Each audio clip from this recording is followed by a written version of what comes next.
Alright, so section 3 is the roots of gossip, rumors, and lying. Alright, so for this section, I have a couple of articles, just two that I would like to bring up in regards to this topic. So the first one is the NIH, and this was a study done among teens on gossiping. This is specifically a study done on teens in China. It was middle school students of teens in China, but it still heavily relates to children in America, and specifically Israelite teen girls in America and teen girls in general. So, what the study says is, so this may be entertaining for those who gossip, but it can cause psychological problems such as anxiety and depression for those who are gossiped about. On the other hand, negative school gossip can damage the social image and reputation of the target object, which may finally lead to their low self-evaluation and an unpleasant experience. Negative school gossip predicts both anxiety and experience avoidance, and anxiety and experience avoidance both predict mobile phone addiction. Previous studies have determined that negative school gossip is an important external pressure source that causes negative outcomes among junior high students, such as low self-esteem and mental health problems. And of course, not just middle school, but this heavily pertains to high school, and in high school teen girls in general. And so, after reading that article, you have to think, okay, think about the next time you want to gossip, rumor, or lie on someone. That can cause them to have anxiety, depression, low self-esteem, suicide, which is what's going to be about in the next article after this. All these things are negative effects of gossiping, rumors, and lying. And not just that, like, you really want to think about what you say to people. Alright, so the next article is called The Relationship Between Negative School Gossip and Suicide Intention in Chinese Junior High School Students, the Median Effect of Academic Burnout and Gender Difference. And this study was conducted by Science Direct. Like I said, even though this is in China, this relates to American students, this relates to students all over in general. So I'm not going to read too much of the article, but here's some of the highlights. So it says 16.6% of junior high school students had a suicidal intention. Negative school gossip and academic burnout positively correlated with suicidal intention. Relationship of negative school gossip and suicide intention mediated by academic burnout. And the relationship between academic burnout and adolescent suicide intention moderated by gender.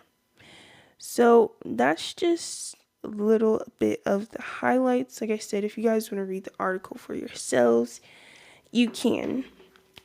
But moral of it is that when people are gossiped on, lied on, rumored on, that can cause them to have suicidal intention, that can cause them to have anxiety, depression, low self-esteem, and not just that, but it can also cause them to have a mobile phone addiction, and that can go down through a whole slew of things.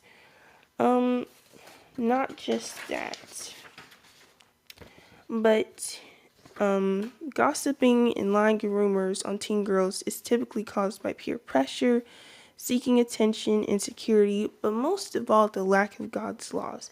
Because when you don't have God's laws, you tend to go down another path.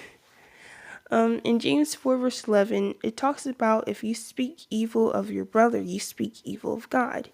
So in this case, with us teen girls, you are not just speaking evil of your teen sister, but of God. Because you have to look at your teen sister like your teen friend. In other words, like, you know what? You're just like me. I shouldn't be gossiping on you. I shouldn't be lying on you. I shouldn't be ruming on you.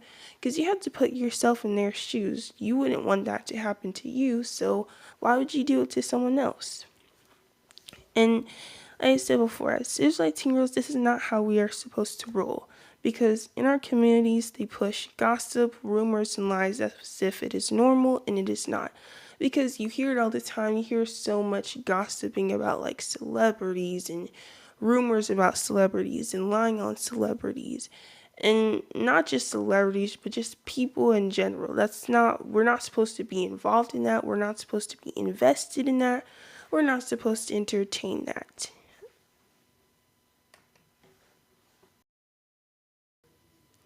Alright, so now we have reached section 4, biblical solutions. So I'm sure, like, okay, if I was in the midst of gossiping or lying or rumoring, either now or you have done it before, like, what should I do? And you came to the right section. So remember, every time you speak, you want to speak the truth. You don't want to be known as the school liar, gossiper, the one who always spreads rumors. You don't want to be known that, and that is not a good name to have. So Ephesians 4 verse 25, it talks about how we must stop lying and speak the truth among each other. And not just as teen girls, not just to other teen girls speak the truth, but to your parents. Always tell your parents the truth, because you don't want to go down in history as a dishonest child and then your parents can never trust you. They're not going to let you out anywhere because they're not sure, oh, is my daughter going to be hanging around boys, in boys' faces? Is she going to try to run away? Like, what is she going to do? You don't want to be known as dishonest among your parents. That's not a good look. So just always tell the truth. It's not hard. In James 1 verse 19, it talks about being slow to speak. So we really, really, really need to think before we speak. When you are about to speak, think, okay, is what I'm saying going to hurt someone? Is what I'm saying, is it true? Is it righteous? Is it going to uplift this person I'm talking to? Is it going to help them? Like, what I'm saying, is it truly going to help this person, or is it going to degrade this person? That's what you have to think about. And not just that, but you also have to make sure what you're hearing and what you're putting into yourself is also true. You don't want to be listening to untrue things. Always fact check things. And that brings me to section 5. So, okay, I gave you biblical solutions. So how can I resist gossiping and lying and spreading rumors, especially if someone comes to you with it? Alright, so if someone comes to you with rumors, gossip, or lying, you must not entertain it. So if someone's like, oh, did you hear about so-and-so? She was doing this and this and this and this. You should be like, instead of being like, oh yeah, I was wondering this and this and this and this, but I didn't think she did that, blah, blah, blah. No, instead of entertaining, you should be like, why are you telling me this? Shouldn't you be going to whatever problem you have with her? You know, like, hey, let's go and talk to her and see what this is about with you and her. It has nothing to do with you, right? So you should not be entertaining it. You should also be like, why are you coming to me with this? Like, and you have to see in yourself, why does someone feel comfortable gossiping to you? Why does this person feel comfortable spreading rumors to me or about me? And why does this person feel comfortable lying to me? Those are things you have to think about, and also that you have to look in yourself and see, like, is there something in me that people are looking at? Like, yeah, I can easily spread gossip to her and she's just going to entertain it and feed into it. Those are things that you have to think about. And not just that, but 1 Corinthians 15 verse 33, it talks about how evil communication corrupts good manners. And what good manners is, so like the good behavior that you have in you, the good qualities that you have in you, the righteous, the biblical qualities that you have in you. And if you're around like your homegirls, as they say, and they're just always gossiping, lying, and spreading rumors and all that stuff, and they are known for this, by the way, then why are you still around them? They're not trying to uplift you. They're not trying to stop doing what they're doing. No, they're just doing it on the normal. And they're not even thinking about who they're hurting in the process. Because, like I said in the beginning, you have to put yourself in other people's shoes to be like, is this going to hurt them? How would I feel if this were me? You see what I'm saying?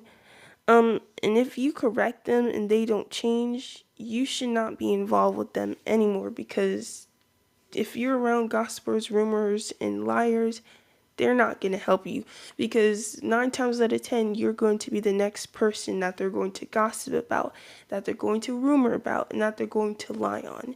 And that is not what you want. And you want to make sure that you correct them and deal with it with that person that it's about, or just in general, be like, why don't you go to that person and talk to them about this issue that you have with them, instead of just telling something that 9 times out of 10, like I said, is not true. And you want to make sure you surround yourself with girls who don't dally in gossiping, rumors, or lies, because trust me, that's going to help you in the long run. So, section 6, now we have reached our closing. So, as we close out, remember that we must focus on true and honest things that will uplift us, not tear us down like rumors, gossip, and lies. Because rumors, gossip, and lies are against God's laws. So we must be mindful about what we say and relay to others. Shalom, young sisters. I'm your host, Havila, closing out Virtuous Voices. Thank you for listening.